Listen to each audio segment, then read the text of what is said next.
Vatican archives are shedding new light on the relationship between Pope Pius XII and Adolf Hitler. Pope John Paul II shared intimate letters with a married Polish-American philosopher. Catholics in America say the abuse scandal in the church now makes the Vatican less relevant.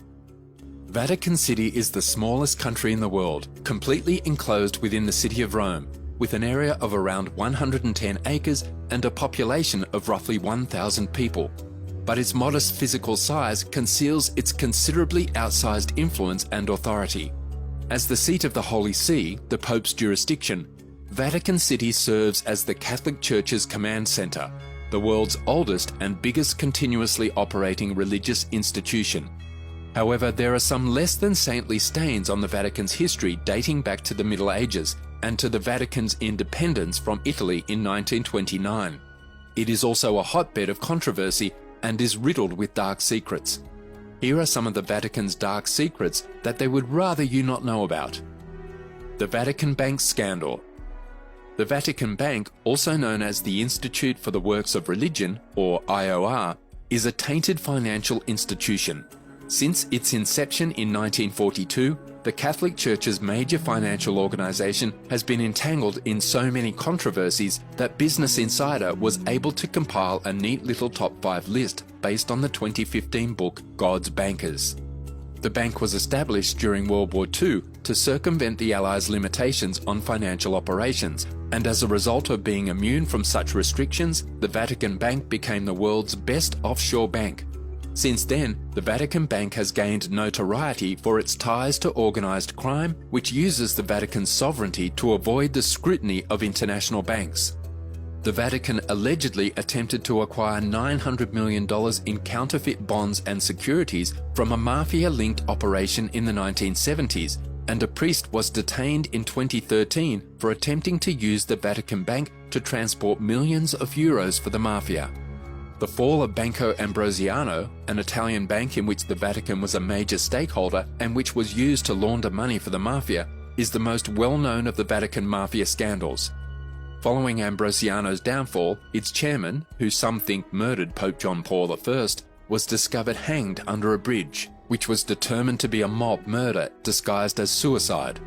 It goes without saying that efforts to restructure the Vatican Bank have been ongoing for some years. Nazis were escorted to safety by the Vatican. Following Allied successes in Germany at the conclusion of World War II, Nazis discovered Europe to be an unpleasant place and began to seek sanctuary elsewhere. Thousands of high-ranking Nazi officials, many of them were war criminals and the remainder were at best Nazis, were able to flee over the Atlantic to South American countries, most notably Brazil, Chile, and Argentina. The majority of these fugitives were able to flee Europe via rat lines that ran via Spain or Italy. According to a piece on a book by Harvard scholar Gerald Steinacker, some of the travel permits that ended up in Nazi hands were given out by an overburdened, or perhaps overly sympathetic, Red Cross, but the Vatican deliberately supported many Nazi fugitives. The Vatican has continuously declined to comment on these events, and the majority of pertinent documents have yet to be released from the secret archives. Who knows what we could find if Pope Francis opens the archives from this time period to trained academics in 2022. The Vatican profited from the Holocaust. There is considerable proof that in addition to transporting Nazis out of Europe and into South America, the Vatican utilized its privileged jurisdiction to help smuggle Nazi-looted gold, art, and other land that belonged to Jewish families and other Holocaust victims. As Gerald Posner writes in a Washington Post editorial article, attempts to convince the Vatican to participate in reparations efforts or even open its war-era archives have been roundly rejected since at least the year 2000. Posner, in his book God's Bankers, analyzes the notion that the Vatican was doing something much more heinous than assisting Nazis in keeping looted family items seized from their murder victims. The Vatican's financial advisor, Bernardino Nogara, the founder of the Vatican Bank, is said to have potentially been one of the Third Reich spies in the Vatican, and though the destruction of wartime documents makes the full scope of the scheme unclear, He and the Nazis are said to have instated a strategy in which the Vatican decided to invest in Italian insurance companies that kept all the assets from murdered European Jews' life insurance plans. Because the Vatican was only an investor in this scheme and not the direct insurer, they were not required to repay any of the money they gained. If you believe gambling on Jewish people's lives, taking from their heirs, and personally benefiting from the Holocaust is the most heinous thing you can imagine, you're correct. VatiLeaks. In 2012, Italian writer Gianluigi Nuzzi released His Holiness, The Secret Papers of Benedict XVI, which was made up of private letters and other confidential materials revealed to Nuzzi by Pope Benedict's personal butler. This book gave the world a rare glimpse into the inner workings of the Vatican, exposing extensive corruption and revealing that the Holy See is rife with envy and backstabbing. This leak scandal became known as VatiLeaks. Even more bizarre is the fact that, as one article explains, an internal Vatican investigation into the leak of these documents uncovered that an outside group was blackmailing an underground network of gay prelates who were allegedly holding gay orgies in villas, beauty parlors, and saunas in and around Rome. The stress of these mounting scandals is blamed by many, including Pope Benedict's brother, for the Pope's decision to step down. Secret Court for Evil Sins. Some offences are deemed extremely terrible in the Catholic judicial system. In Vatican City, the devoted bishops of the extra-legal tribunal who probe these heinous acts are top members of the Apostolic Penitentiary. The Apostolic Penitentiary, commonly known as the Tribunal of Conscience, was established by Pope Alexander III in 1179 and remained largely secret until 2009. The tribunal handles cases involving grave sins for which only the Pope may give absolution. Given that ordinary priests and bishops can supposedly deal with confessions of genocide, you might be wondering what type of mega-sins are presented before this hidden court. Examples include attempting to murder the Pope, a priest violating the secrecy of the confessional by disclosing the identity or sin of anyone confessing, a clergyman having sex with an individual and then forgiving them for the sin of doing it, executing or paying for an abortion and then attempting to become a priest. Well, that is regarded worse than genocide in the Vatican. The Pope, governing via this tribunal, and its leader, known as the Major Penitentiary, then either gives absolution to the individual asking mercy or maintains the automatic excommunication that comes with such grave sins. Such issues are handled quietly and anonymously since they are considered a matter of conscience rather than public concern. Only the Vatican knows what sort of heinous criminals are convicted and exonerated by this court. Vatican has a time machine. The secret archive also has a time machine. The time machine is called Chronovisor, and it was built by Father Pellegrino, a Benedictine monk. He allegedly desired to travel back in time and film Christ's crucifixion. The chronovisor was allegedly a functional time viewer described by Father Francois Brune. Brune relates that the chronovisor was built by Pellegrino Ernetti, an Italian priest and scientist. In the early 1960s, Father Ernetti began reading the writings of Francois Brune, himself a Roman Catholic priest and author. As part of a team that comprised 12 world-renowned experts, Ernetti supposedly assisted Father Brune in the construction of the machine.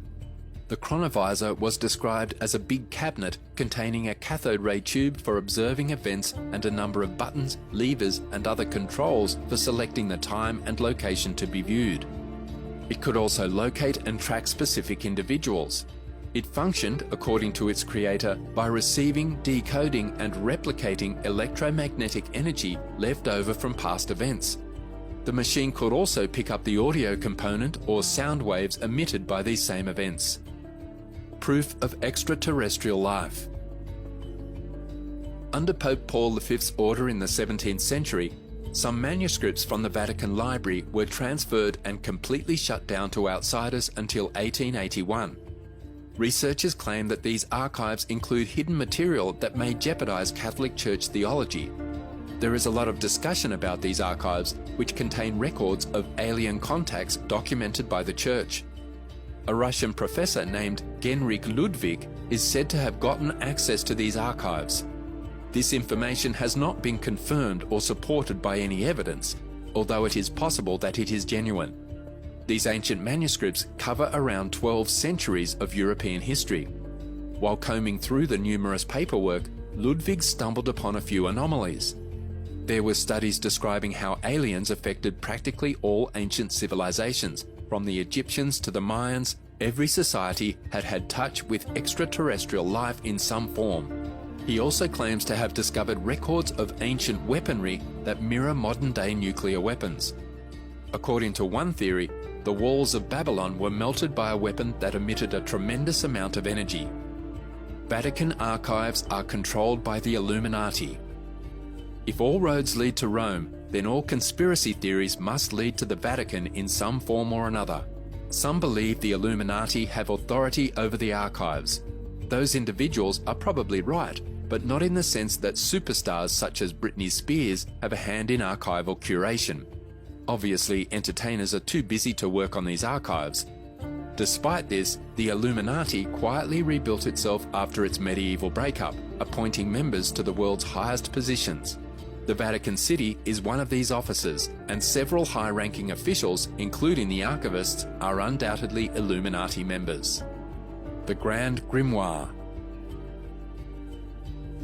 The Grand Grimoire, also known as the Red Dragon and the Gospel of Satan, was discovered in 1750 in the Tomb of Solomon and is written in Biblical Hebrew or Aramaic.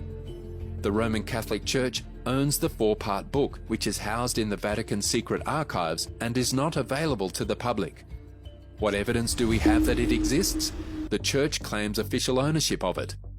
According to mythology, the text was based on the writings of the legendary Honorius of Thebes, who many felt was possessed by Satan. The book is said to include proof of demonic summoning and occult spells, as well as the process by which newly elected popes are gradually won over by Satan's magnificence. Unsurprisingly, the Grand Grimoire is still widely used by voodoo practitioners, particularly in Haiti, where it is known as Le Veritable Dragon Rouge. Oh, and the book is also said to be fireproof. The Vatican Exorcists Army. While it would be easy to dismiss exorcism as something from the Middle Ages and horror films in the age of modern psychology and neuroscience, the fact is that the practice is alive and well inside the Catholic Church. In fact, Father Gabriel Amorth, the Vatican's former top exorcist who died in 2016, claimed to have performed a remarkable 130,000 exorcisms throughout his service. As more proof that exorcism isn't a thing of the past, the BBC claims that in 2018, the Vatican invited 250 priests from across the world to its annual exorcism course, because the Church thinks there has been an increase in demonic possessions in recent years. Even Pope Francis stated that individuals must not hesitate to consult an exorcist if they are experiencing genuine spiritual disturbances. Despite the difficulties surrounding exorcism because of its spectacular aspect and allegations of abuse in its implementation, such rituals have been performed by even popes in recent times. According to Father Amorth, in 2000, John Paul II attempted and failed to exorcise a demon from a lady who was brought to him in St. Peter's Square screaming, writhing and drooling. Father Amorth states that the lady was still possessed when he met her later that day, as indicated by her ability to walk up the wall like Spider-Man, and that he was forced to do what the Pope couldn't. The Vatican may be a sacred center for Christianity, but the scandals that have emerged from this sacred city in recent decades have marred the city's reputation. Now it's your chance to tell us in the comments what you think of the Vatican and its dark secrets.